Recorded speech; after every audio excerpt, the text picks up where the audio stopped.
धर्माचा जणू मूर्तिमान पुतळा धर्माचा जणू मूर्तिमान पुतळा भासे जना भूवरी भासे जनाभुवरी दीक्षा देऊनि जो जगतिया दीक्षा देऊनि जो जगतिया बद्धास हो उद्धरी बद्धास हो उद्धरी वाणीने वदता भागवती कथा वाणीने वदता भागवती कथा व्यासा प्रती भासला व्यासा प्रती भासला तो हा गुरुश्री जनार्दन असा तो हा गुरु श्री जनार्दन असा पाटांगणी शोभला पाटांगणी शोभला. सद्गुरुनाथ महाराज की जय. हरे महासुतोवाच समाहितात्मनो ब्रह्मन् ब्रह्मण परमेष्ठिनः हृदयाकाशात भून्नादो वृत्तिरोधात विभाव्यते.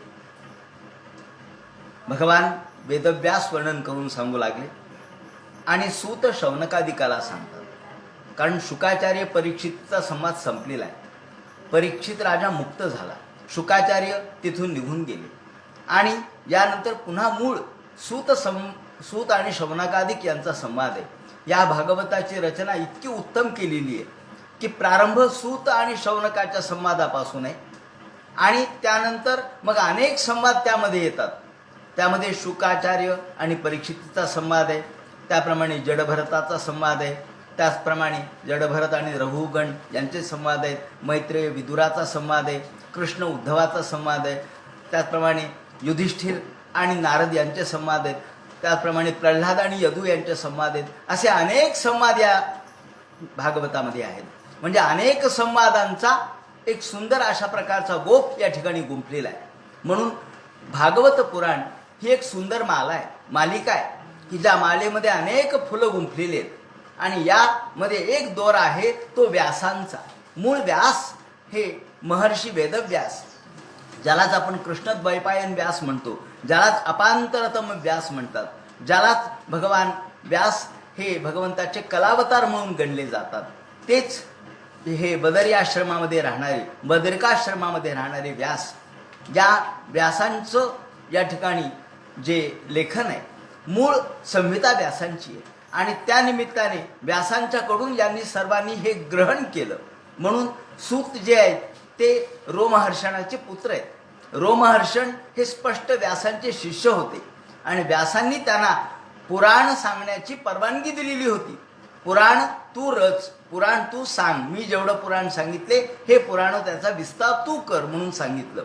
आणि म्हणून रोमहर्षण यांना बलराम दादाने आपण बघितलं दशमस्कंदामध्ये उत्तरार्धात की त्यांना काडी दर्भाची फेकून त्यांचा मृत्यू झाला आणि तिथून सूत प्रगट झाले, त्यांचेच पुत्र.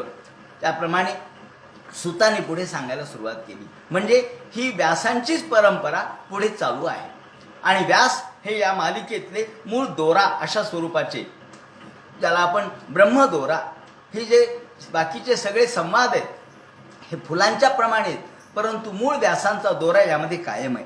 म्हणून सूत शौनकादिकाला या ठिकाणी सांगतात. मूळ संवाद सूत शौनकादिकापासून सुरू झालाय आणि भागवताच्या समाप्तीकडे आपण निघालोय. इथे संवाद सूत आणि शौनकादिक यांचाच आहे. याप्रमाणे या भागवताचा प्रारंभ तसा म्हटलं तर सुरुवात झाली ती महायुद्ध जेव्हा झालं, या महाभारती युद्ध, आणि अश्वत्थाम्याने अस्त्र फेकलं, ब्रह्मास्त्र फेकलं, इथून याची सुरुवात झाली. आणि समग्र यादवांचं कुळ कसं नष्ट झालं याचं विवरण आपण प्रारंभी सुद्धा केलंय आणि शेवटी देखील आलेलं आहे. म्हणजे अशा पद्धतीने प्रारंभ आणि शेवट या दोन्हीमध्ये आपल्याला एक प्रकारची एकवाक्यता दिसते. म्हणून भागवत ग्रंथाची निर्मिती करताना, लेखन करताना अत्यंत काव्यात्मक साहित्यात्मक पद्धतीने सुद्धा याचा विचार आपण करायला हरकत नाही. समाहितात्मनो ब्रह्मण ब्रह्मण परमेष्ठिनः, या ठिकाणी सूत म्हणतात हे शौनकादिका हो, समाहितात्मनो ब्रह्मण.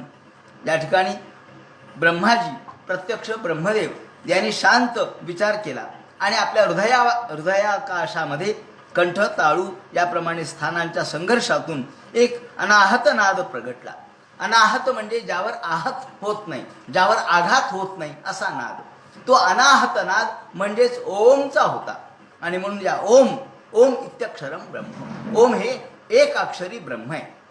आणि यातूनच पुढे उपासना पद्धती सुरू झाल्या. अधिभूत, अध्यात्म आणि अधिदैव याच्या स्वरूपाने हे सगळं विश्व प्रगट झालं. शृणोती यम स्फोटम सुप्त श्रोते शून्य दृक्. स्फोट झाला म्हणजे मुळात जे होतं ते केवळ अनाहत स्वरूपाचं अक्षर ब्रह्म होतं. त्यातून आहत स्वरूपाचा स्फोट म्हणजे काय? स्फोट म्हणजे जसा आपण विश्वाचा देखील स्फोट झाला असं म्हणतात ना, वैज्ञानिक काय म्हणतात की विश्व कसं निर्माण झालं, तर एकदा प्रचंड महास्फोट झाला अणूचा आणि त्यातून हे विश्व प्रगट झालं. महास्फोट म्हणजे प्रगट होणे. आपण जेव्हा शब्द उच्चारतो तोही स्फोटच आहे एका अर्थाने. आपल्या बिंबीमधला शब्द कंठामध्ये येतो, कंठातला आपल्या जिभेवरती येतो आणि तो प्रगट होतो. जेव्हा अप्रगट स्वरूपात असतो, समजा आपल्या मनात एक शब्द आहे, तो कोणाला कळला का हो? नाही कळाला, पण आपल्या मनात तेवढा आहे. पण जेव्हा प्रगट होतो तेव्हा कळतं. तसं विश्व प्रगट झालं तेव्हा आपल्याला ते दिसलं. पण अप्रगट स्वरूपात सुद्धा विश्व असतंच. भगवंताच्या स्वरूपामध्ये ते एक रूप असतं. यत् तल्लिंगम भगवतो ब्रह्मणः परमात्मनः येन वाग् व्यज्यते यस्य व्यक्तिरगाश आत्मनः. त्याप्रमाणे व्यक्ती हे जे विश्व प्रगटलं ते शब्द आधी प्रगट झालेला शब्द नव्हता, अप्रगट स्वरूपात होता आणि नंतर तो नाद रूपाने प्रगट झाला. याप्रमाणे त्यांनी सांगितलं सर्व मंत्रोपनिषद बीज. सगळ्या मंत्राचं उपनिषद, सगळ्या मंत्राचं बीज म्हणजे हा ओंकार आहे. आणि म्हणून या ओंकाराचं ध्यान त्यांनी केलं आणि याप्रमाणे या ब्रह्मदेवाने विश्वाची निर्मिती केली. चारी युग याप्रमाणे निर्माण होतात. चतुर्युगेश्वस्तात बापरादो महर्षिभिः. याप्रमाणे कृतत्रेतात बापार आणि कली. हे 4 युग म्हणजे आपण लक्षात घ्या की आठवडे कसे जातात. सोमवार, मंगळवार, बुधवार, गुरुवार, पुन्हा दुसरा आठवडा, पुन्हा तिसरा, मग 1 महिना, मग असं करत करत 1 वर्ष. 1 वर्ष म्हणजे काय? 12 महिने. 12 महिने म्हणजे आपण आठवड्याची विचार करतो. आठवड्यामध्ये पुन्हा 7 दिवस. हे जसं आहे त्याप्रमाणे चतुर्युग हे 4 युग 1000 वेळेला गेले म्हणजे ब्रह्मदेवाचा 1 दिवस होतो. चतुर्युग सहस्राणी असं वर्णन केलेलं आहे. म्हणून 4 युग, 4 युगांची चौकडी. आत्तापर्यंत 28 वेळेला ही युगाची चौकडी झाली. म्हणून युगे 28 विटेवरी उभा असं आपण म्हणतो. 28 युग म्हणजे 27 युग गेले आणि हे 28वं सुरू झालं. ज्याचं वर्णन आपण ब्रह्मदेवांनी जेव्हा ककुद्मी राजाला सांगितलं की अरे 27 युग लोटलेत, त्याच्यामध्ये ते विवरण आलेलं आहे. म्हणजे काळाच्या दृष्टीने भागवताने अगदी नेमकेपणाने सगळ्या गोष्टी सांगितल्यात, पण आपण विचक्षणपणे ते पाहायला पाहिजे. याप्रमाणे 27 युगानंतर हा 28वं युग आलेलं आहे. या चतुर्युगेश्वस्तात असतात बापरादो महर्षिभिः. त्यामध्ये आलेलं द्वापार युग म्हणजे 27 युग गेले, 28वं युग आलं म्हणजे त्यामध्ये कृत झालं, त्रेता झालं आणि द्वापार झालं. तर द्वापारामध्ये मग हे व्यास झाले. कोणते? जे आज आपण प्रत्यक्ष व्यास महर्षी म्हणतो, जेच पूर्वी अपरांतम व्यास ज्याला आपण म्हणतात, तेच या ठिकाणी वेगवेगळ्या रूपामध्ये ते प्रगट होत असतात. भगवान कलावतार रूपाने हे व्यासांचा अवतार धारण केला. यालाच आपण वेदव्यास असं म्हणतो. का वेदव्यास म्हणतो? तर यांनी वेदाचे 4 भाग केले म्हणून. याप्रमाणे मग या व्यासाने ओळखलं हेच प्रत्यक्ष कृष्णद्वैपायन व्यास, बादरायण व्यास. बद्रिकाश्रमात राहतात म्हणून बादरायण. ते कृष्ण म्हणजे काळ्या रंगाचे होते म्हणून कृष्ण. ते द्वैपायनात जन्माला आले म्हणून या ठिकाणी जन्माला आले म्हणून त्याला द्वैपायन. आणि त्या ठिकाणी अपरांतम असंही नाव त्यांना दिलेलं आहे. अपांतरतम व्यास. हे अपांतरतम हे पूर्वीचे व्यास होते, तेच या ठिकाणी कृष्णद्वैपायन म्हणून प्रगट झाले. क्षीणायुषा क्षीण सत्वान. मग त्यांनी विचार केला की अरे सगळे लोक क्षीण सत्व झालेले आहेत, म्हणजे आपल्या इतकी बुद्धिमत्ता आता पुढे राहिली नाही. आपण हे म्हणतो ना, आता पूर्वीची पिढी फार हुशार होती, ज्ञानी होती, शक्तिवान होती. आता हळूहळू शक्ती कमी होत चालली. का हो शक्ती कमी होत चालली? म्हणले शक्ती कमी नाही होणार तर काय, केवळ पूर्वीच्या काळातले लोक दूध तूप सगळं काही खात पित होते. आता हे सगळं भेसळीचे युग आहे. त्यामुळं तुका म्हणे भेसळीचे, सगळं भेसळीचे युग असल्यामुळं आणि सगळे लोक क्षीण सत्व झाले. त्यांना चांगलं खायलाही मिळेना, प्यायलाही मिळेना. त्याचप्रमाणे त्यांची शक्ती कमी झाली, आयुष्य कमी झाले. हळूहळू माणसाची शक्ती कमी होत जाते. त्याप्रमाणे हळूहळू क्षीण आयुष्य, माणसाचं आयुष्य क्षीण, सत्व कमी आणि दुर्मेधान, बुद्धिमत्ता कमी. याच कशामुळं? याचं उत्तर त्यांनी कालतः असं लिहिलंय. वीक्ष कालतः. वीक्ष म्हणजे पाहिलं. काळ त्यांनी पाहिलं की हा काळ आता बदललेला आहे. आता काळ पूर्वीसारखा राहिला नाही, काळामध्ये बदल होत चालला. मग पूर्वीच कसं कायम राहील म्हणजे नाही राहणार. मग 4 वेद पूर्वी एका जणाला पाठ होते, त्यामुळं त्या काळातली बुद्धिमत्ता वेगळी होती, क्षमता वेगळी होती. मग व्यासानीच त्या काळामध्ये एका वेदाचे 4 भाग केले. मुळात 4 वेद नाही आहेत, वेद एकच आहे, पण 4 भाग कशामुळे? तर आपल्याला ज्याप्रमाणे 1 क्विंटल धान्य एकदम नेता येतं का? पूर्वीचे म्हणे 1 क्विंटलचं पोतं पटकन पाठीवर उचलायचे, म्हणजे आता नाही उचलत का? शक्ती नाही राहिली. मग 25-25 किलो तेवढं उचलू शकतो, मग ते म्हणे एवढं तुम्ही घेऊन जा. याप्रमाणे व्यासानी सुद्धा वेदान ब्रह्मर्षयोजस्यन, व्यासानी वेदाचे 4 भाग केले आणि अस्मिन्यप्यंतरे ब्रह्मन, शेवटी वेदाचे 4 भाग करून हेच पाराशर व्यास, त्याला पराशराचे पुत्र म्हणून पाराशर म्हणतात. त्यांनी अवतीर्ण महाभाग वेदन चक्रे चतुर्विधम, वेदाचे 4 भाग केले. त्यामध्ये ऋग्वेद, यजुर्वेद, सामवेद आणि अथर्ववेद. हे एकाच वेदाचे 4 भाग का केले? तर शक्ती क्षीण झाली, सर्वांना एवढं पाठ होणं शक्य नाही, सर्वांच्या मनात ज्ञान तेवढं ज्ञान ग्रहण करण्याची क्षमता कमी. बरं, यांची जरी असली तरी त्यांच्या पुढे शिष्याची राहणार नाही, म्हणून प्रत्येकाने आपापले शिष्य करावेत म्हणून सांगितलं. आता या ठिकाणी व्यासानी ऋग्वेद, यजुर्वेद, सामवेद आणि अथर्ववेद हे 4 भाग केले. ऋग्वेद त्यांनी पैल नावाच्या ऋषीला दिला, त्यालाच आपण बहुवृक्ष असं म्हणतात. यजुर्वेद हा वैशंपायनाला दिला, त्याला निगद असं म्हणतात. सामवेद हा जैमिनीला दिला, त्याला छंदोग असं म्हणतात. आणि अथर्ववेद हा सुमंतूला दिला, यालाच यांनी अंगिरसी असं नाव आहे.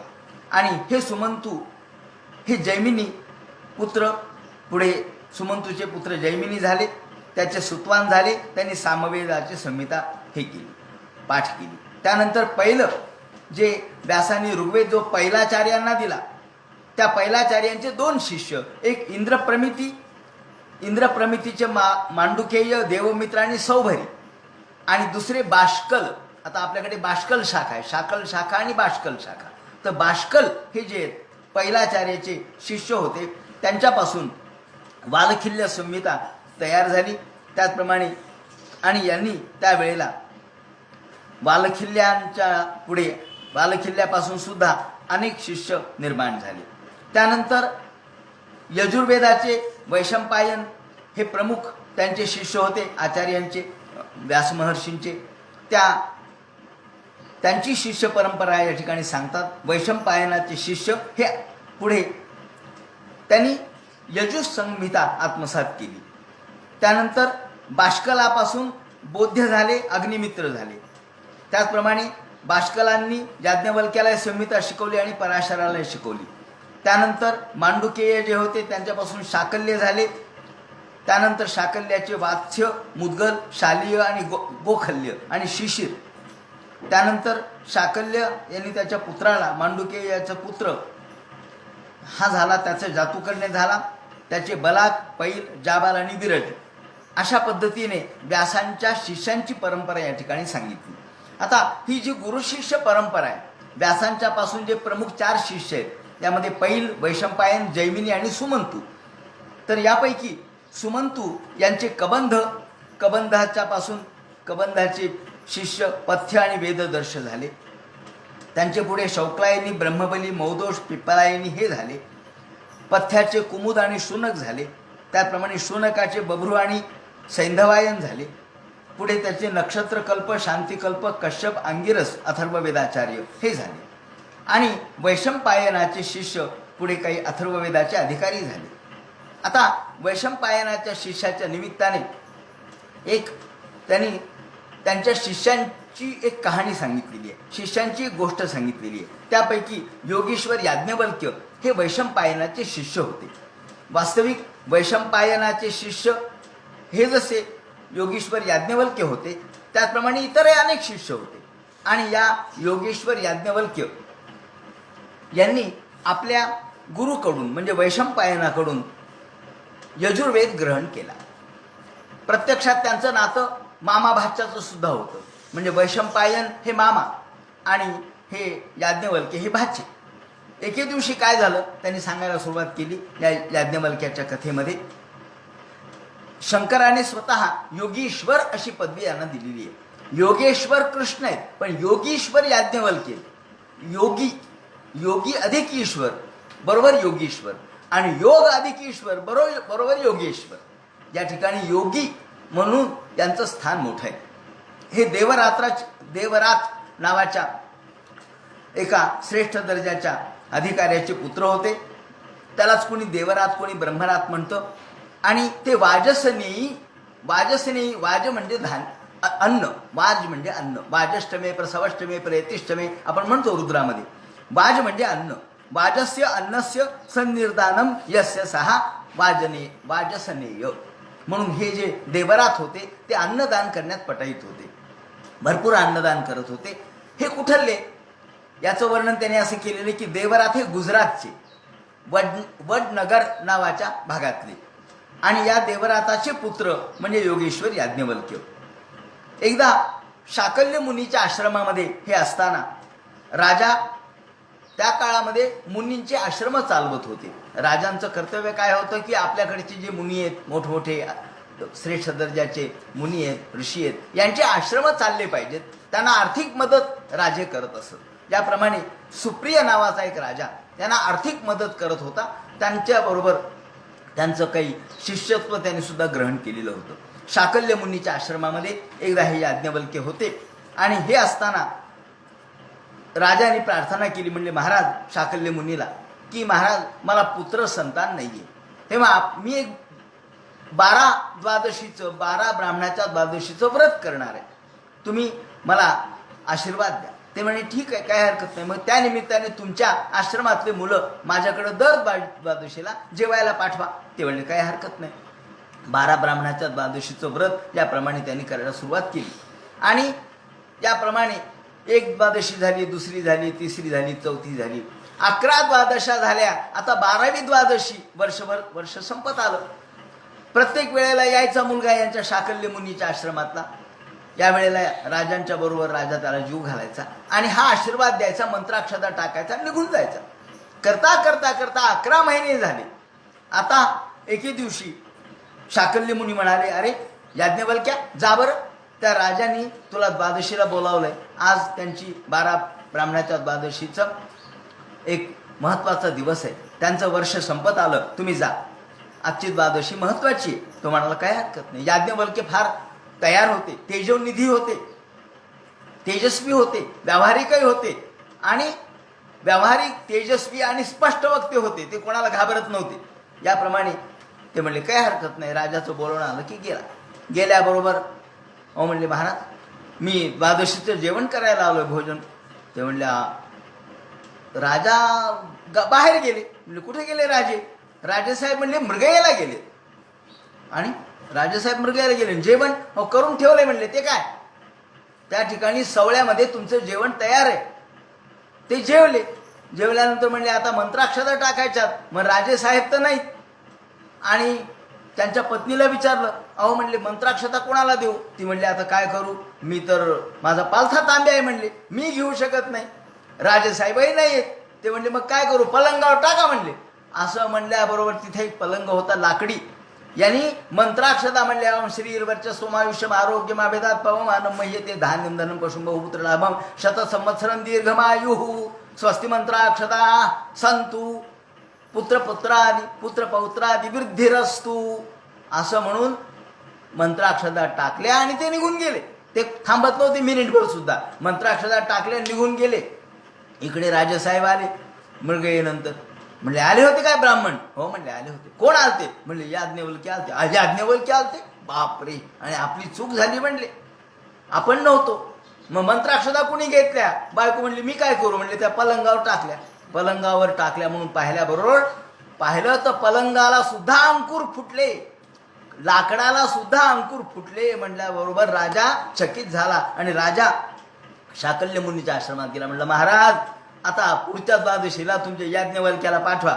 याज्ञवल्की म्हणले मी रिकामा नाही यायला पुढच्या, आता वर्षभर वाट पहा म्हणले, मग बघतो, मला वेळ मिळाला तर येईन मी. सांगायचं तात्पर्य असं की याज्ञवल्क्य असे कडक स्वभावाचे होते आणि त्यांच्या शब्दाला सत्यत्व होतं. याप्रमाणे वैशंपायनाचे हे शिष्य यजुर्वेद याने आत्मसात केला होता. एकदा घटना अशी घडली की या वैशंपायन म्हणजे त्यांच्या मामाकडून ब्रह्महत्येचं पातक त्यांना लागलं.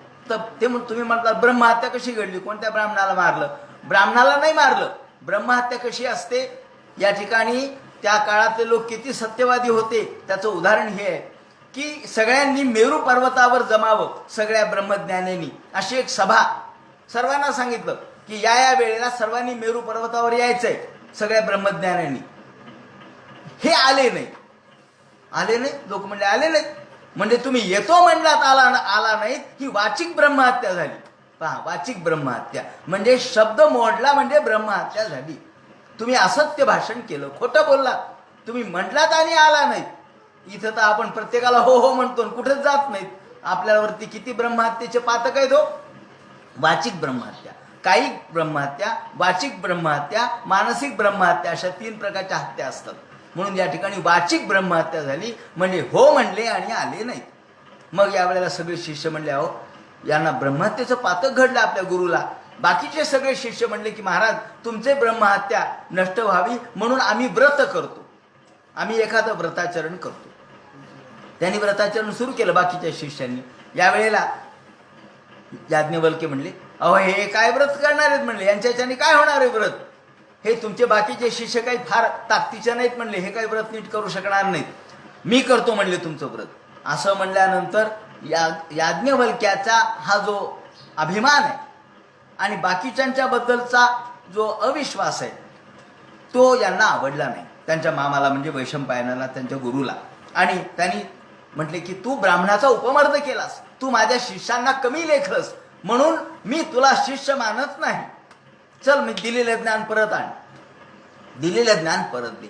याच वेळेला झालेलं असं होतं की जेव्हा हे याज्ञवल्क्याचे गुरु वैशंपायन हे गडबडीने निघालेले असताना त्यांच्याकडून त्यांचा एक भाचा लहान मुलगा त्याच्यावर त्याचा पाय पडला गडबडीत, आणि त्यामुळे त्यांना मृत्यूचाही दोष लागला. म्हणून बालहत्येचाही दोष लागला आणि ब्रह्महत्येचाही दोष लागला. आणि मग याज्ञवल्क्याला त्याने सांगितलं की तुम्ही माझ्या शिष्याचा अपमान केला म्हणून तू माझा शिष्य होण्याच्या लायक नाहीस, मी दिलेलं ज्ञान परत दे. असं म्हणल्यावर याज्ञवल्क्य ते सत्यवादी होते आणि स्पष्ट वक्ते होते. ते म्हणले घेऊन टाका तुमचं ज्ञान परत, मला गरज नाही तुमच्या ज्ञानाची. आणि या याज्ञवल्क्याने ओकून सगळं ज्ञान दिलं. हे जे ओकून सगळं ज्ञान दिलं यावेळेला बाकीचे जे शिष्य होते त्यांनी ते तित्तीर पक्षाचं स्वरूप धारण केलं आणि ते ग्रहण केलं. त्यातून पुढे तैत्तिरीय शाखा निघाली. हे जे तैत्तिरीय उपनिषद आहे हे त्यातून निघालेलं आहे. ही तैत्तिरीय शाखा त्यातून निर्माण झाली. आता यांच्याकडे वेद राहिला नाही. मग याज्ञवल्क्याने प्रत्यक्ष सूर्याची प्रार्थना केली आणि सूर्याला सांगितलं महाराज आपण श्रेष्ठ दर्जाचे आहात, अंधकारापासून दूर करणारे आहात, आपण ज्ञानरूपी प्रकाश सर्वांना देता, तेव्हा मला आपण ज्ञान द्या. आणि यावेळेला सूर्याने वाजी रूप धरो हरी, वाजी रूप म्हणजे घोड्याचं रूप धारण केलं आणि आपण घोड्याच्या रूपाने त्यांना ज्ञान दिलं. ते आयाळापासून त्यांना मिळालं. त्यांनी अयातयाम असं म्हटलंय. अयातयाम म्हणजे यातयाम शब्दाचा अर्थ शिळ आणि आता अयातयाम म्हणजे ताजा वेद त्यांना दिला, शिळा नाही दिला, लोकांनी अभ्यासलेला नाही दिला. आणि म्हणून हा जो आहे तो कृष्ण यजुर्वेद आहे. म्हणजे जो शुक्ल यजुर्वेद आणि कृष्ण यजुर्वेद, या ठिकाणी शुक्ल यजुर्वेद यांनी दिला आणि कृष्ण यजुर्वेद वैशंपायनांनी शिकला होता. तेव्हा आता हा शुक्ल यजुर्वेद त्यांनी आत्मसात केला. हा शुक्ल यजुर्वेद याच्यापासूनच माध्यम दिन ही शाखा निघाली. म्हणून आता जे आपण शुक्ल यजुर्वेदी माध्यान दिन असं म्हणतो ही शाखा याच्यातून निघाली. हा शुक्ल यजुर्वेद जो आहे त्याच्या उच्चारामध्ये फरक आहे, बाकीच्या गोष्टीमध्ये फरक आहे. त्याप्रमाणे आपण म्हणजे ऋग्वेदी लोक हे मानेने दाखवतात, अग्निमी येळे पुरोहितम असं, तर ते मात्र हाताने दाखवतात. त्याप्रमाणे जो स्वर दाखवायचे किंवा जो स्वराचा भेद दाखवायचा तो हाताने दाखवण्याची पद्धत. त्याप्रमाणे यज्ञेन यज्ञम यजंत देवास्थानी यज्ञेनच्या ऐवजी यज्ञेन असा उच्चार त्यामध्ये आहे. त्याप्रमाणे शुक्ल यजुर्वेद त्यांनी आत्मसात केला, त्यातून माध्यमदिन शाखा निघाली. असो, याप्रमाणे आता या याज्ञवल्क्याचा दुसरा एक कथानकाचा भाग या ठिकाणी सांगतो की व्यावहारिक किती होते, व्यावहारिकता त्यांच्याजवळ किती होती याज्ञवल्क्याजवळ. म्हणजे आपण कसं वागावं व्यवहारामध्ये. एकदा जनकाचा दरबार भरलेला असताना ब्रह्मचर्चा सुरू झालेली होती आणि यावेळेला जनकाने सांगितलं की जो कोणी ब्रह्मज्ञानी असेल त्यांनी माझ्या या गायी घेऊन जाव्यात. 1000 हेमशृंगी गायी, या शिंगाला सोनं लावलेलं, सोन्याचे अशा प्रकारचं मढवलेलं सुंग, अशा 1000 गायी जो ब्रह्मज्ञानी असेल त्यांनी घेऊन जाव्यात. सगळ्या सभेत सांगितलं, कोणी उठायला तयार नाही. सगळेजण एकमेकाकडे बघू लागले, कारण ब्रह्मज्ञानी कोणालाच वाटलं नाही की आपण ब्रह्मज्ञानी आहोत. तेवढ्यात याज्ञवल्क्य उठले, म्हणले आपल्या शिष्याला सांगितले, घेऊन जा रे सगळ्या गायी. सगळे उठले, काय तुम्ही काय ब्रह्मज्ञानी आहेत का, तुम्ही काय ब्रह्मज्ञानी आहेत का, तुम्ही ब्रह्मज्ञान तुम्हाला आहे असं कशाहून समजता. ते म्हणले मी तुमच्याशी वाद करतो. आणि या सगळ्या गायी, ते म्हणले काही नाही, आधी गायी घेऊन जाणं महत्वाचं आहे, ब्रह्मज्ञान बघू नंतर. गायी मिळाल्यात ना, घेऊन चला. ज्याप्रमाणे यांनी गायी घेऊन गेले, या वेळेला सगळे लोक त्यांच्या विरोधात गेले. गार्गी तिथे बसलेली होती. गार्गी फार हुशार होती. आपण गार्गी वाचक नवी, ही जी गार्गी वाचक नवी, वाचक नवीची मुलगी, तिने लग्न केलं नाही, परंतु ती माझी ज्ञानी होती म्हणून तिला गार्गी वाचक नवी म्हणतात. वचक्णू ची पुत्री होती म्हणून वाचक नवी असं तिचं नाव. याप्रमाणे ही गार्गी वाचक नवी, तिने 2 प्रश्न विचारले. ते म्हणले महाराज मला फक्त 2 प्रश्न विचारायचे, बाकी तुम्ही घेऊन जा गाई. सगळे म्हणले हो, गार्गी विचारायला म्हणल्यावर मग काही खरं नाही. ते म्हणले विचारा, काय विचारायचे. ते म्हणले द्यू, पृथ्वी, वर, खाली, भूत, भविष्य हे ओतप्रोत कशात आहे याचं उत्तर द्या. ते म्हणले हे सगळं ओतप्रोत अवकाशात आहे, आकाशात आहे. मग ती म्हणाली आकाश कशात ओतप्रोत आहे. त्यांनी सांगितलं हे आकाश निर्लेप, निर्गुण, निर्द्वंद, निर्विकार अक्षर परब्रह्मामध्ये ओतप्रोत आहे. असं म्हणल्यावर सगळे गप्प बसले. हे उत्तर याज्ञवल्क्याकडून प्राप्त झालं. आणि आसावादित्यो ब्रह्मा, जे आपण या संध्येमध्ये म्हणतो, हा मंत्र त्यांचा आहे, आसावादित्यो ब्रह्मा. हे जन्मेजयाच्या सर्पसत्रात देखील याज्ञवल्क्य उपस्थित होते. आणि मग हा जो विरोध आहे तो कसा वाढत गेला तेही सांगतो. की वैशंपायन यांचे मामा आणि हे भाचे यांनी वैशंपायनाचं महत्वच कमी करून टाकलं. कारण वैशंपायन जन्मेजयाच्या म्हणजे या परीक्षित, जन्मेजय यांचे राजदरबारामध्ये होते. परंतु यांनी काय केलं, हळूहळू जन्मेजयावर आपला अधिकार प्रस्थापित केला. आणि एकदा तर एका यज्ञामध्ये यांनी वैशंपायनाला वर्ज करून टाकलं. आणि ते म्हणले मी सांगतो तुम्हाला सगळं. याप्रमाणे जन्मेजयाच्या यज्ञामध्ये पौर्णिमास आणि नंतर अश्वमेध यज्ञामध्ये या याज्ञवल्क्याने सगळं पौरोहित्य केलं. आणि या वेळेला वैशंपायन म्हणाले की माझ्याशी तुम्ही विरोध केला, माझ्या विरोधात बंड केलं. ते म्हणले मी परंपरेच्या विरोधात बंड करतो, तुम्ही माझं ज्ञान परत घेतलं का एका छोट्या गोष्टीसाठी. याप्रमाणे जन्मेजयाचे पुत्र शतानिक हे त्यांचे शिष्य बनले. जन्मेजयाचा पुत्र सुद्धा शतानिक हा याज्ञवल्क्याचा शिष्य बनला. आणि यांनी स्वतः राजाश्रय प्राप्त केला. यांना 2 स्त्रिया होत्या. याज्ञवल्क्याला 2 स्त्रिया, एकीचं नाव कात्यायनी होतं आणि दुसरीचं नाव मैत्रेयी होतं. तेव्हा याज्ञवल्क्य आणि मैत्रेयी संवाद फार प्रसिद्ध आहे. शेवटी जेव्हा संपत्तीचं वाटप करायचं ठरलं तेव्हा याज्ञवल्क्य म्हणले आता संपत्तीचं वाटप करायचंय. दोघी स्त्रिया समोर आल्या, तुम्हाला काय काय पाहिजे सांगा म्हणले. कोणाला काय पाहिजे समान वाटप करतो. यावेळेला कात्यायनी ही फार संसार दक्ष होती आणि मैत्री ब्रह्मज्ञानी होती. मैत्रिणीने फक्त एकच प्रश्न विचारला. ती म्हणले हे सगळं घेऊन मला अमरत्व प्राप्त होईल का. ते म्हणले नाही होणार.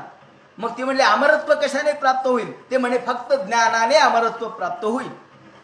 आत्मा वा अरे श्रोतव्या मंतव्या निधिधास्तव्या, असं यमात्मा परानंद हा परप्रेमास्पदम यतः मानुभूयम हि भूयासम इति प्रेमानं वीक्षते. आत्मा हा खऱ्या अर्थानं आत्मज्ञान श्रेष्ठ आहे. असं म्हणल्यावर ती म्हणाली मला संपत्तीतला 1 पैसा नको, 1 कवडी नको, सगळं त्या कात्यायनीला देऊन टाका. म्हणले मला काही नको. म्हणजे तुला काय पाहिजे, मला ब्रह्मज्ञान द्या. याप्रमाणे त्यांनी मैत्रीला ब्रह्मज्ञानाचा अधिकारी बनवलं. आणि यावेळेला एक महत्वाचा सिद्धांत याज्ञवल्क्याने मांडला. कोणता. आत्मा वा अरे श्रोतव्या. त्यांनी सांगितलं आत्मनस्तु कामाय सर्वं प्रियं भवती. हा फार महत्वाचा सिद्धांत आहे. आत्मनस्तु कामाय सर्वं प्रियं भवती, आत्मनस्तु कामाय भार्या प्रिया भवती. सगळं आपण आपल्याला जर अनुकूल असेल तर मुलगा प्रिय आहे, तुम्हाला अनुकूल नसेल तर मुलगा प्रिय नाही. तुम्हाला अनुकूल असेल तर बायको प्रिय आहे. आत्मनस्तु कामाय सर्वं प्रियं भवती. जर मला एखादी गोष्ट प्रतिकूल असेल तर मी म्हणतो त्या माणसात काही खरं नाही, हा चांगला नाही, तो चांगला नाही, तो चांगला नाही. का मला चांगला नाही, तू काय फार मोठा झाला का. पण लोक स्वतःवरून जगाचा विचार करतात. म्हणून आत्मनस्तु कामाय सर्वं प्रियं भवती, आत्मनस्तु कामाय पुत्रं प्रियं भवती, आत्मनस्तु कामाय भार्या प्रिया भवती. याप्रमाणे शतपथ ब्राह्मणामध्ये हे सांगितलेले आहे. अशा पद्धतीने याज्ञवल्क्याची ही कथा सांगितली आणि याज्ञवल्क्यांनी कशा पद्धतीने आपली स्वतंत्र ज्ञान सूर्यापासून मिळवलं, हे शुक्ल यजुर्वेद कसा मिळवला ते सांगितलं. त्यानंतर ते सांगतात अथर्ववेदाच्या शाखा आणि पुराण लक्षणं सांगितलेली आहेत. या ठिकाणी परवाच आपण चर्चा केल्याप्रमाणे पुराण ही सुद्धा एका विशिष्ट शास्त्रीय पद्धतीने मांडणी झालेली आहे. पुराणांचे वक्ते कोण हे ठरलेलं आहे. कुणी उठावं आणि पुराण सांगावं असं नाही. त्रय्यारुणी, कश्यप, सावर्णानी आणि अकृतवर्ण. अकृतवर्ण हे रामाचे शिष्य म्हणजे परशुरामाचे शिष्य. त्रय्यावरुणी, कश्यप, सावर्ण, अकृतवर्ण, वैशंपायन आणि हरित एवढे 6 जण हे पुराणाचे प्रमुख आहेत, ज्यांनी पुराण सांगावं. आणि त्यामध्ये हे म्हणतात की व्यासांनी माझ्या वडिलांना, सूत म्हणतात, व्यासांनी माझ्या वडिलांना पुराणाचा अधिकारी नेमलेलं होतं आणि तो अधिकार मला प्राप्त त्यानंतर झाला. म्हणून सूताचे पिता रोमहर्षण हे व्यास शिष्य होते आणि म्हणून रोमहर्षणांना आणि सूतांना पुराण सांगण्याचा अधिकार आहे. तेव्हा पुराण सांगण्याचे अधिकार कोणालाही नव्हता. आपण उगाच म्हणतो हे पुराण सांगायले, पुराणातले वांगे पुराणात ठेवा, पुराणात काही गोष्टी माष्टी सांगिततात. पुराण हे शास्त्र पद्धतीने सांगितले. अत्र सर्गो विसर्गश्च स्थानं पोषण मूतयः. सर्ग, विसर्ग, स्थान, पोषण, उतय म्हणजे वृत्ती. मन्वंतरानुचर कथा, मन्वंतराच्या कथा, यालाच पुराणम दशलक्षणम. सामान्य पुराण हे 5 लक्षणाचं आहे आणि महापुराण हे 10 लक्षणाचं आहे. हे व्यासाने सिद्ध केलेलं आहे. त्यामुळं पुराण म्हणजे काही गोष्टी माष्टी नाहीत, हे आपण लक्षात ठेवलं पाहिजे. आपण पुराणांना जे नावं ठेवतो की पुराण, तुम्ही काहीतरी पुराण चाललंय असं म्हणून आपण पुराणाची अवहेलना करतो, त्याबद्दल खरं म्हणजे क्षमाच मागितली पाहिजे. कारण त्रय्यारुणी, कश्यप, सावर्ण, अकृतवर्ण, वैशंपायन आणि हरित आणि सूतांचे पिता रोमहर्षण आणि सूत यांना हा पुराणाचा अधिकार प्राप्त झालेला होता. याप्रमाणे त्यांनी या पुराणाचं विवरण केलं. त्याचप्रमाणे या ठिकाणी शौनक म्हणतात की अहो महाराज, आम्ही हे ऐकलं की सूत जीवचरण साधो वदनो वदतांबर. आम्ही असं ऐकलं की भगवंतानी मायेचं दर्शन या ठिकाणी मार्कंडेयाला घडवलं. हे कसं काय घडवलं ते आम्हाला सांगा. मायेचं दर्शन मार्कंडेयाला कसं घडवलं ते आम्हाला सांगा. तमस्य पारे भ्रमतामृतम पारदर्शन. या ठिकाणी आत्तापर्यंत आता कलियुग जेव्हा सुरू झालं तेव्हा काही सगळा प्रलय झाला नाही आणि प्रलय 4 युगाच्या समाप्तीनंतर हा प्रलय होतो. म्हणजे कलियुगाच्या सुरुवातीला काही प्रलय झाला नाही, या कल्पांती उर्वरितो.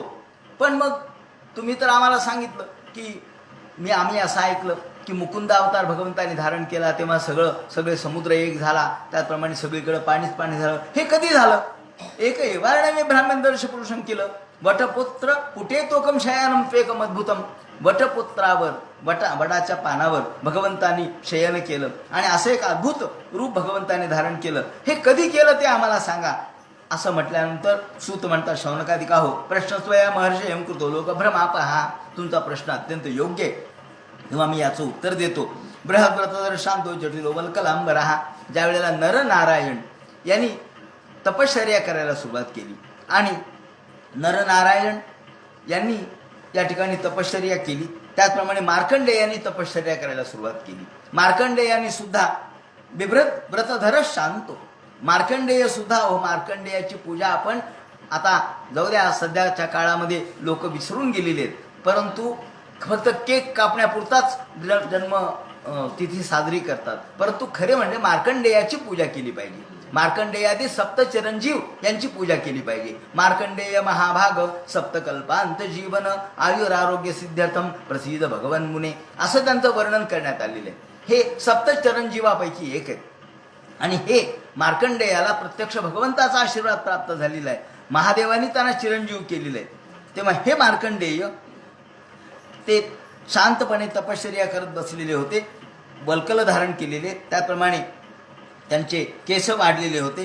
जटिलो वल्कलांबरहा, त्याप्रमाणे केशपाट बांधलेले आणि शांत बिभ्रत कमंडलू धारण केलेला, दंड होता, उपवीत होतं, मैखला होती, कृष्णाजीन होतं आणि कुशावरती बसलेले, गवतावरती बसलेले. आणि या वेळेला तपश्चर्या करता करता करता पुष्पभद्रा नदी ही कुठे आहे तर हिमालयाच्या बाजूला आहे. त्यांनी वर्णन केलंय की हिमालयाच्या उत्तर बाजूला ही पुष्पभद्रा नदी वाहते आणि तिथे मार्कंडेय बसलेले होते. त्यांचा आश्रम होता. मत्त भ्रमर संगीत, मत्त कोकिल पूजितम, आणि सुंदर अशा प्रकारचं वनराजी होती. कोकिळांचे आवाज येत होते, मयूर नाचत होते. आणि या वेळेला इंद्राला असं वाटलं की अरे हे माझं इंद्रपद घेतील, म्हणून त्यांना काळजी वाटली. आणि त्यांच्या मनामध्ये असं वाटलं की यांचा आपण तपश्चर्या भंग करावी, म्हणून इंद्रांनी अप्सरा पाठवल्या. या ठिकाणी इंद्रांनी वेगवेगळ्या प्रकारचे मदनाला सांगितलं जा आणि यांचे तपोभंग करा. याप्रमाणे तौ शुक्ल कृष्णो नवकंजलोचनौ, याप्रमाणे त्यांनी अप्सरा पाठवल्या. परंतु इति इंद्रानुचरे ब्रह्मण दर्शितोपि महामुनीही, अप्सरा पाठवल्या. त्याप्रमाणे वसंत ऋतू त्या ठिकाणी सुरू झाला, थंड वायू आला, सुवास सुरू झाला. त्याप्रमाणे मदन 5 बाण घेऊन तयार झाला, मृदंग वाजू लागले, वीणा वाजू लागल्या, पणम वाजू लागले आणि अप्सरा नृत्य करू लागल्या. मिलिताक्षम दुरादर्शम मूर्तिमंत विवानलम, आणि सुंदर अशा प्रकारचा आवाज, गाणं, हे सगळं कशामुळं तर यांचं तपोभंग व्हावा म्हणून. पुंजिकस्थली नावाची अप्सरा यावेळेला पाठवली, याचं वर्णन केलंय. क्रीडंत्या पुंजिकस्थल्या कंदुकैस्तन गौरवात, आणि ती चेंडू खेळत खेळत खेळत त्या ठिकाणी विहार करत होती, फिरत होती. आणि आपले नेत्र, कटाक्ष, हालचाल, त्याचप्रमाणे हाव भाव हे सगळं करत नृत्य, हास्य, लास्य करत करत तिथे फिरत होती. या मार्कंडेयांनी पाहिलं की काय इंद्राची कमाल आहे. अहो मी तुमचं कशाला इंद्रपद घेऊ, परंतु त्यांनी एवढं सगळं करून सुद्धा काही उपयोग झाला नाही. शेवटी दह्यमाना निवृत्त हो, यांच्या डोळ्यातल्या अग्नीने सगळं जळू लागलं. हे पाहिल्यावर मदनही पळून गेला, ती पुंजकस्थली अप्सराही पळाली आणि सगळे लोक घाबरले. इंद्रही घाबरला आणि मग तो शेवटी शरण आला. तो निस्तेज झाले, इंद्र शरण आला, त्याने क्षमा मागितली. आणि या वेळेला यांची पुन्हा तपश्चर्या चालू. किती दिवस तपश्चर्या केली हो म्हणे, तर त्यांनी असं वर्णन केलंय की ज्या वेळेला हे युग सुरू झालं नव्हतं तेव्हापासून हे तपश्चर्या करत होते. ते सध्याचं युग म्हणजे कलयुग सुरू होण्याच्या आधीपर्यंत हे तपश्चर्या करत होते. याप्रमाणे सध्या जे वैवस्वत मन्वंतर चालू आहे त्या वैवस्वत मन्वंतरापर्यंत यांची तपश्चर्या चालू होती. इतके दिवस तपश्चर्या केली आणि दृष्ट्वा श्रुत्वानुभावम ब्रह्मशैवी स्वयं समगात परम, आणि याप्रमाणे त्यांच्या तपश्चर्येकडे बघून प्रत्यक्ष नरनारायण प्रसन्न झाले. आणि नरनारायणांनी तौ शुक्ल कृष्ण, नरनारायण कसे होते तर एकाचा रंग सावळा होता आणि दुसऱ्याचा रंग गोरा होता. त्याप्रमाणे नवकंज लोचनो, सुंदर अशा प्रकारचे चरणकमल, त्याप्रमाणे नेत्रकमल, चतुर्भुज मूर्ती धारण केलेली आणि वल्कलांबर धारण केलेले, पद्माक्षमाला युतम, याप्रमाणे गळ्यात वनमाला होती, अक्ष होते आणि विद्युल्लतेप्रमाणे तपस्तडीत वर्ण पिशंगर होती, विद्युल्लतेप्रमाणे त्यांचे वस्त्र होते. हे नरनारायण पाहिल्यावर नमस्कार केला, हात जोडले आणि मार्कंडेयांनी त्यांची स्तुती केली. किं वर्णयत वैभव यदुदिरोत्सव, हे देवा तुमचं काय वर्णन करावं, आपण अलौकिक आहात. नारायणाय ऋषेच नरोत्तमाय, आपण जगत कल्याणासाठी अवतार धारण केलेला आहे. हे नारायणा, हे नरोत्तमा, तुम्हाला नमस्कार असो. तुम्ही प्रत्यक्ष हंस स्वरूप आहात. हंसाय संयत गिरे निगमेश्वराय, असं म्हटल्यानंतर ते म्हणाले, महाराज तुमच्या या तपश्चर्येमुळे मी प्रसन्न झालो, तर मी काय वरदान देऊ. ते म्हणजे मला काही नको. अहो काय वरदान, मला काही मागायचंच नाही. नाही नाही नाही, या दर्शनम निगमा आत्मरहा प्रकाशम, नाही नाही माझं दर्शन वाया जाणार नाही. असं म्हटल्यानंतर ते म्हणे, मग तुम्हाला जर दाखवायचंच असेल ना तर तुमची माया काय ते मला दाखवा. असं म्हटल्यावर ते अंतर्धान पावले आणि सूत म्हणतात, सौनकादिका हो, एके दिवशी असंच हे मार्कंडेय बसलेले होते पुष्पभद्रा नदीच्या तिथे. हिमालयाच्या उत्तर भागाला ही नदी आहे आणि तिथे बसलेले असताना जितम ते देवदेवेशे प्रपन्न ते च्युत, सूत म्हणतात शौनकादिका हो, याप्रमाणे तम चंड शब्दम, एकदम बघता बघता आकाशामध्ये मेघ दाटले.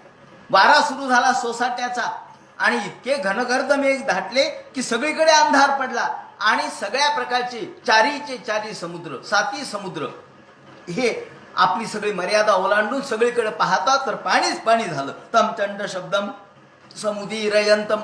ते म्हणले अरे अचानक कसं झालं, अचानक वारं काय सुटलं, अंधार काय पडला, सगळं पाणी काय आलंय. पाहता पाहता यांचा आश्रम सगळा त्या पाण्यामध्ये बुडून गेला. तसे गदा श्रेष्ठ पुष्पभद्र तटायू तटे मुने. हे संध्याकाळची वेळ होती, हे संध्या करत बसले होते. याच वेळेला ही घटना घडली. बला हका अन्व भवन कराला, आणि कराल मोठ्या मोठ्याल्या लाटा त्यातून दाटू लागल्या. मोठमोठे तिमिंगल मासे त्या समुद्रातून बाहेर येऊ लागले. समीर बेगोरबी मिरुक नक्र, मोठमोठे मासे, मोठमोठे नक्र, त्याचप्रमाणे सुसरी मगरी, आणि आवर्त त्यांचे गोल गोल गोल गोल अशा प्रकारचे चक्र त्या समुद्रातले.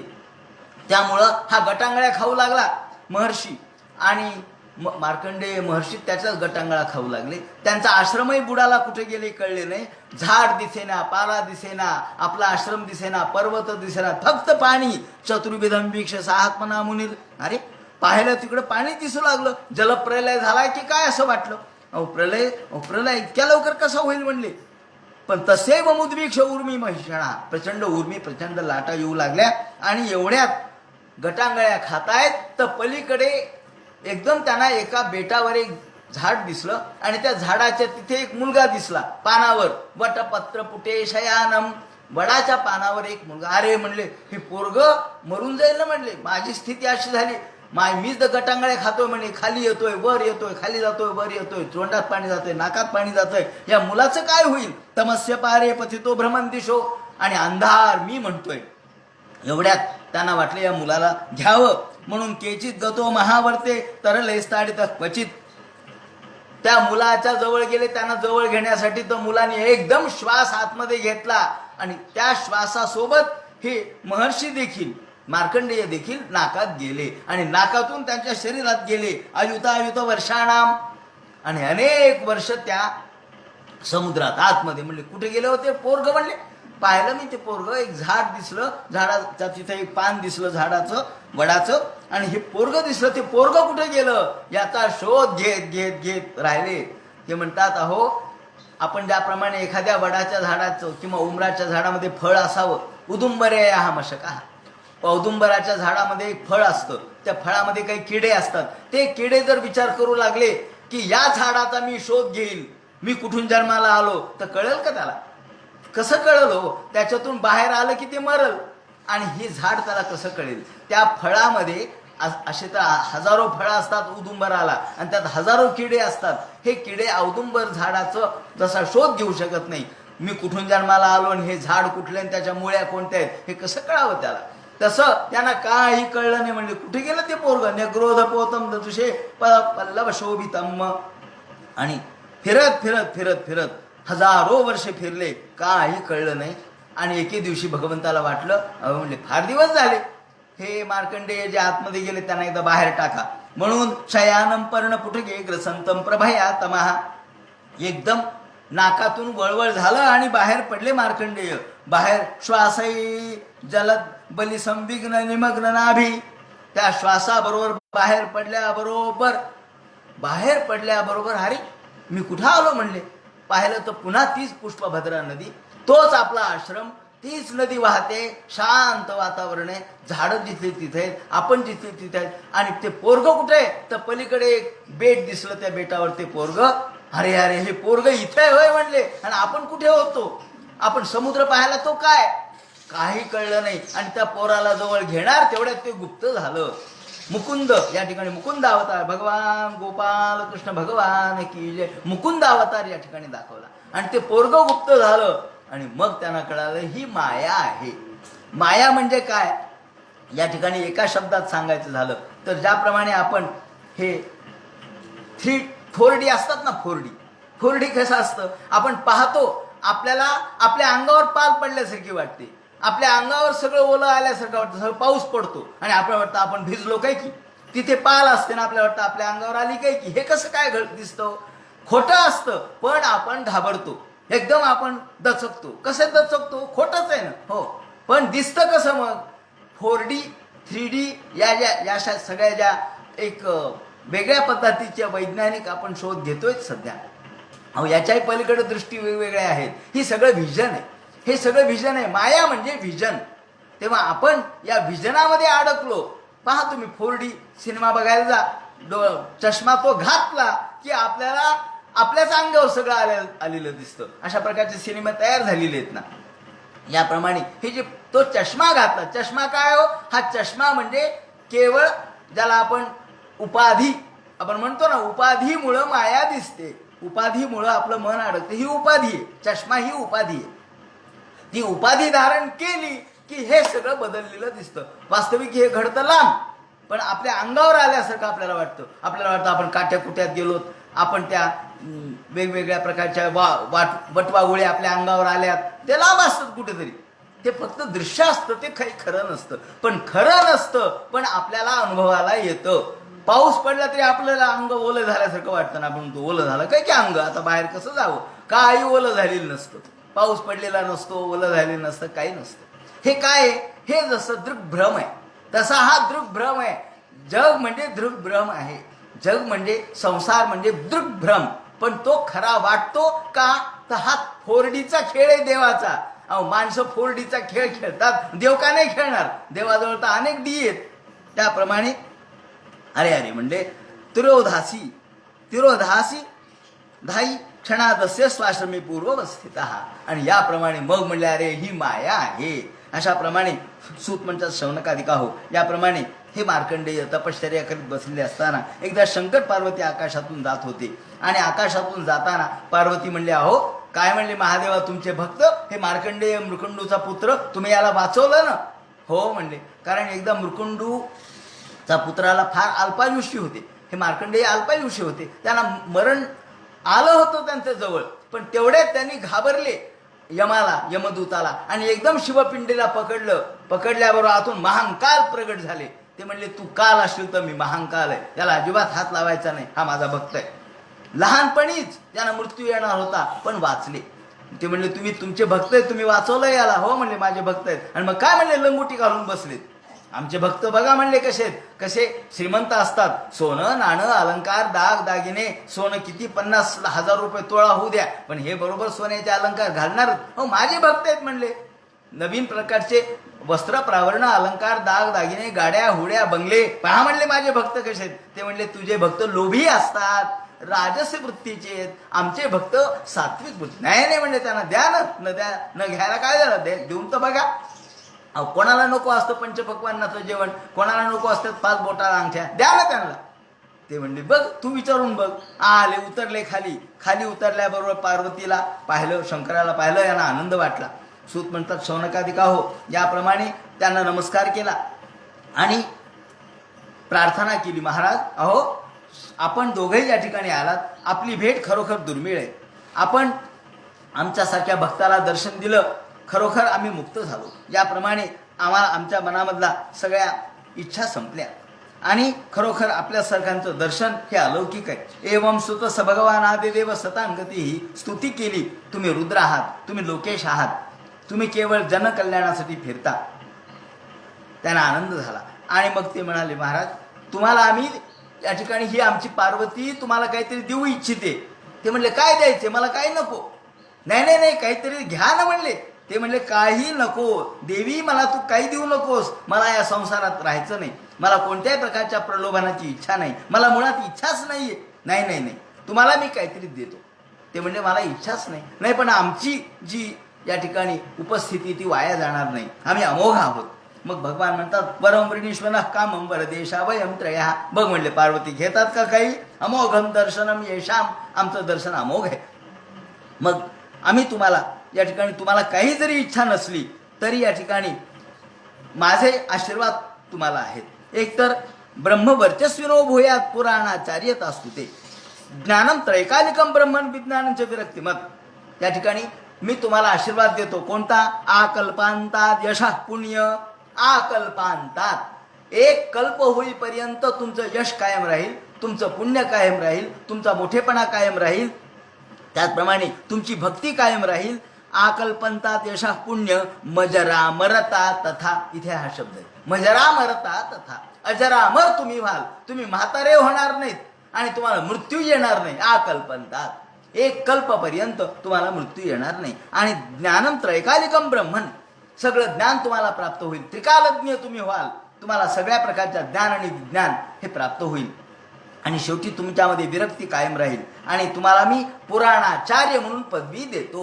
म्हणून शंकरांनी त्यांना ब्रह्मवर्चस्वनो भूयात पुराणाचार्यात असू दे ही पुराणाचार्य पदवी दिली. ज्याप्रमाणे भगवंतांनी त्यांना ही पदवी देऊन पुरस्कृत केलं आणि ते उपकृत करून ते निघून गेले. ज्याप्रमाणे सूत म्हणतात शौनकादिका हो, तुला आता मी विष्णूचे वेगवेगळे रूप सांगतो. यानंतर 11व्या अध्यायामध्ये म्हणजे 12व्या स्कंधाच्या 11व्या अध्यायात या ठिकाणी वेगवेगळ्या प्रकारच्या भगवंताच्या आयुधांचं वर्णन केलेलं आहे. भगवंतांनी वेगवेगळे आयुध कसे धारण केले, शंख चक्र गदा पद्म हे 4 आयुध कसे धारण केले, त्या आयुधांचं वैशिष्ट्य काय, तर भगवंतांनी सगळ्या प्रकारचं जगाचं तत्व आपल्याजवळ कसं ठेवलेलं आहे. चक्र हे तेजस तत्व आहे, तेजरूपी तत्व भगवंताजवळ आहे चक्र रूपाने. त्याप्रमाणे शंख अपाम दरवरम शंख, अप म्हणजे पाणी, पाण्याचं तत्व भगवंताजवळ आहे शंख. त्याप्रमाणे नाद म्हणजे ध्वनी. मला एकाने परवा असं सांगितलं की नव्या रूपामध्ये आता काही लोक याचं विवरण करतायत, म्हणजे ज्या लोकांना पुराणांचे वेगवेगळे अर्थ आता नव्या पद्धतीने सांगू लागलेले आहेत, तर ते म्हणतात जे कंपनीतली मंडळी आहेत किंवा जे कॉस्मोपॉलिटन लोक आहेत त्यांच्या शहरामध्ये राहणारे, त्यांना हे कसं सांगायचं, तर त्यांनी सांगितलं की देवाजवळ जे 4 आयुध आहेत शंख चक्र गदा पद्म. आता या ठिकाणी त्यांनी असं सांगितलं की शंख कशामुळं, तर आधी तुम्ही तुमचा प्रचार करा. समजा तुम्ही एखादी वस्तू निर्माण केली, एखादं प्रॉडक्ट तयार केलं, त्याचा प्रचार केला पाहिजे ना, तर तुम्ही तुमच्या घरी ठेवलं तर लोकांना कळेल का. म्हणून शंख, शंख म्हणजे ध्वनी, ध्वनी म्हणजे प्रचार, या अर्थाने त्या शंखाचा विचार आहे. त्यानंतर चक्र हे कालचक्र आहे, त्याचा विचार केला पाहिजे कालाचा, की नाही माझा कोणत्या काळामध्ये कोणत्या वेळेत माझं प्रॉडक्ट समोर आलं पाहिजे म्हणजे लोक घेतील, म्हणजे कॉम्पिटिशनचा विचार केला पाहिजे म्हणजे चक्र. त्यानंतर गदा म्हणजे प्रकारचं निर्बंध त्याला आणले पाहिजेत, आपण एक मर्यादा घालून घेतली पाहिजे, गदा ही मर्यादा आहे. याप्रमाणे शंख चक्र गदा पद्म, आणि पद्म म्हणजे या ठिकाणी गोड भाषा, माणसाची भाषा गोड पाहिजे. जर व्यवहार करायचा चातुर्य असेल व्यवहाराच्या दृष्टिकोनातून व्यापारी लोकांना, तर असं नवीन सांगायला लागलेत लोक सध्या. तात्पर्य इथे काही खोटं नाही आहे. तेव्हा या पद्धतीने पुराणांचे वेगवेगळे आज अन्वयार्थ लागू लागलेले आहेत आणि त्याची गरज आहे. देवदत्त पटनायक या पद्धतीने सांगतात आणि एका व्याख्यानाचे लाख लाख रुपये घेतात. तेव्हा याप्रमाणे नमस्कृत्य गुरुं बक्षे विभूती वैष्णवीरपी, त्याप्रमाणे ते म्हणतात की भगवंतांनी हे तेजस तत्व म्हणून सुदर्शन धारण केलंय. शंख हे ते पाण्याचं तत्व आहे, पृथ्वी आप तेज वायू आकाश भगवंताजवळ आहे. याप्रमाणे तो ओजस हो बलवित मुख्य तत्व गदान दधत, आणि गदा ही मुख्य तत्व आहे. त्याप्रमाणे नभी नभस्तत्व चर्मम तमोमयम, कालरूप धनुष्य हे कालरूप आहे. गदारिधर नंदकांबुजधरा नमस्ते सदा, गदारिधर नंदकांबुजधरा नमस्ते सदा. गदा अरी म्हणजे चक्र, गदारिधर नंदक नावाची तलवार आहे भगवंताजवळ. याप्रमाणे धनुष्य हे शार्ंग धनुष्य आहे. हे शार्ंग धनुष्य कशाचं आहे, तर काळ रूपाचं धनुष्य आहे. आणि कर्मरूपी बाण आहेत, बाण भगवंताजवळ आहेत, ते कर्मरूपी बाण आहेत. कर्ममये शुद्धीम इंद्रियाणी शरा राहू. याप्रमाणे भग शब्दाचा अर्थ काय होतो, तर भगवान, भग शब्दार्थम, भग म्हणजे सर्व प्रकारच्या ऐश्वर्य संपन्नता, षड्गुणैश्वर्य संपन्नता त्यांच्या जवळ आहे. आणि लीलारूपी कमल भगवंताने धारण केलेले आहे. धर्म, यश, कीर्ती हे भगवंताजवळ नेहमी कायम असतं. नित्य भगवंताजवळ कीर्ती कायम आहे, नित्य मोठेपणा कायम आहे, तेज कायम आहे. याप्रमाणे भगवंतांनी या सगळ्या गोष्टीचं तत्व आपल्याजवळ ठेवलं. आणि भगवंतांनी लज्जा तरो धरो लोभो दंता जोसांस मयो भ्रमा, भगवंताची लज्जा ही जसे आपले ओठ आहेत तसे त्यांची माया ही त्यांच्यामध्ये आहे. ज्योत्स्नात स्मयो भ्रमा, ही ज्योत्स्ना चंद्राप्रमाणे, चंद्राची जशी चांदणं असतं त्याप्रमाणे भगवंताचं हास्य आहे. याप्रमाणे रोमाने भूर्व हा भूम मेघा मुद, संपूर्ण विश्वाचं सगळं तत्व भगवंताने धारण केलंय. कौस्तुभ व्यपदेशेन स्वात्म ज्योतिर्व्यभत्यजहा, आणि कौस्तुभ धारण केलाय म्हणजे सगळ्या जगातलं तेज भगवंतानी आपल्या जवळ धारण केलेलं आहे. आणि तत्प्रभा व्यापिनी साक्षात, ती प्रभा, ते तत्व, ते तेज भगवंताच्या तेजाने सर्व विश्व चमकतंय.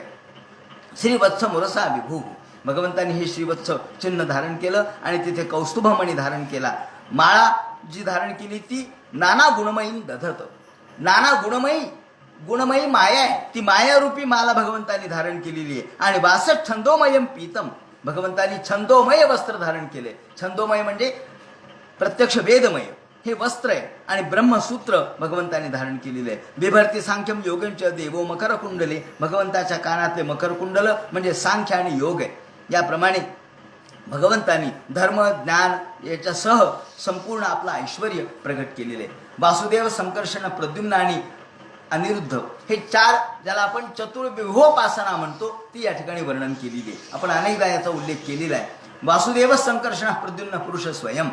अनिरुद्ध इथे ब्रह्ममूर्ती विभो विधीयते, इथे तांत्रिक उपासनेचा उल्लेख केलेला आहे. याप्रमाणे श्रीकृष्ण कृष्ण सख वृष्ण शभाव निद्रुप राजन्य वंश दहनानपवर्ग वीर्य गोविंद गोप वनिता व्रज भृत्य गीत तीस श्रव श्रव मंगलाय पाय मंगल पाहि भृत्यान. याप्रमाणे या भगवंताची स्तुती केली.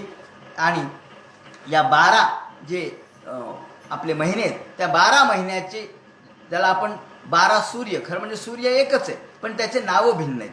आणि सूर्याच्या बरोबर फिरणारे जे ऋषी आहेत जे 60,000 ऋषी या ठिकाणी सूर्याच्या मागं त्यांचं महत्त्व गात फिरत असतात. याप्रमाणे अंगठ्या एवढाले हे ऋषी यांचं विवरण या ठिकाणी करण्यात आलं. त्याचप्रमाणे त्या सूर्यांची जे नावं आहेत आणि सूर्याबरोबर अप्सरा, प्रत्येक महिन्याची अप्सरा, प्रत्येक महिन्याचा नाव, प्रत्येक महिन्याचे ऋषी हे भिन्न भिन्न आहेत.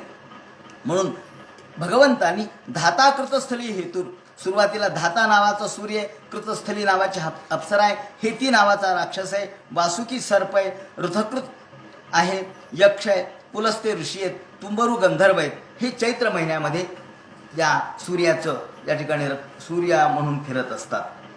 त्यानंतर चैत्र महिन्यापासून ते फाल्गुन महिन्यापर्यंत प्रत्येक महिन्याचे अप्सरा, प्रत्येक महिन्याचे ऋषी, प्रत्येक महिन्याचे सर्प, प्रत्येक महिन्याचं रथ करणारे रथकृत, यक्ष, त्याप्रमाणे गंधर्व यांची नावं या ठिकाणी दिलेली आहेत. याप्रमाणे 12 महिन्याचं विवरण करण्यात आलं. आणि बालखिल्य हे 60,000 ऋषी त्यांची स्तुती करत सूर्याची पुढे निघालेले असतात. बालखिल्ल्या सहस्राणी षष्टी ब्रह्मर्षयो मलाहा पुरतो बिंकुम यांती.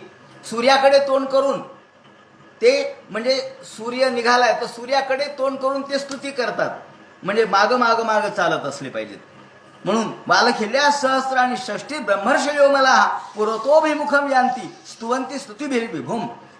त्याप्रमाणे सूर्याची स्तुती करत ते निघालेले आहेत. आता याप्रमाणे हे विवरण करण्यात आलं. या 12व्या स्कंधाच्या 11व्या अध्यायापर्यंत आपण आलो. यानंतर 12वा आणि 13वा हे 2 अध्याय उद्या भागवताची समाप्ती राहील.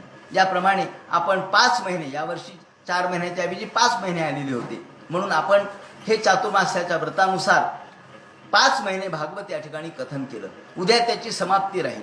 भागवताची समाप्ती जरी म्हटलं तरी भागवताची समाप्ती नसते.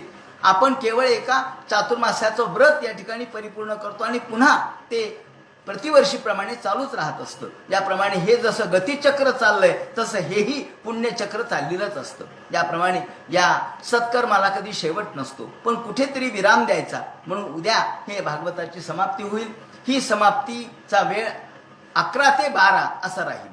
11 ते 12 समाप्ती होईल आणि यानंतर प्रसाद वाटप होईल आणि यानंतर आरती होईल. याप्रमाणे भागवत ग्रंथाच्या निमित्ताने आपण जे चिंतन केलं त्याची समाप्ती उद्याच्या दशमीच्या नेहमी ठरल्याप्रमाणे या ठिकाणी आषाढ शुद्ध दशमी ते कार्तिक शुद्ध दशमीपर्यंतम असं याचं या ठिकाणी आपण सांगत असल्यामुळं किंवा आपण जेव्हा संकल्प करतो तेव्हा ती या कार्तिक शुद्ध दशमीपर्यंतम भागवत श्रवणम किंवा भागवत पारायणम अशा पद्धतीचं याचं संकल्प असतो. म्हणून या ठरलेल्या नियमानुसार उद्या याची समाप्ती होईल. तेव्हा आपण समाप्तीच्या निमित्ताने सर्वांनी उपस्थित राहावं. 11 ते 12 या वेळेत भागवताचा लाभ घ्यावा. आपण सर्वांनी या ठिकाणी उपस्थित राहावा अशी विनंती करतो आणि थांबतो. हरे नमः. पुंडलिक वरदे हर विठ्ठल. सीताकांत स्मरण जय जय राम. पार्वतीपते हर हर महादेव. श्रीमज्जनार्दन गुरुमूर्तये नमः.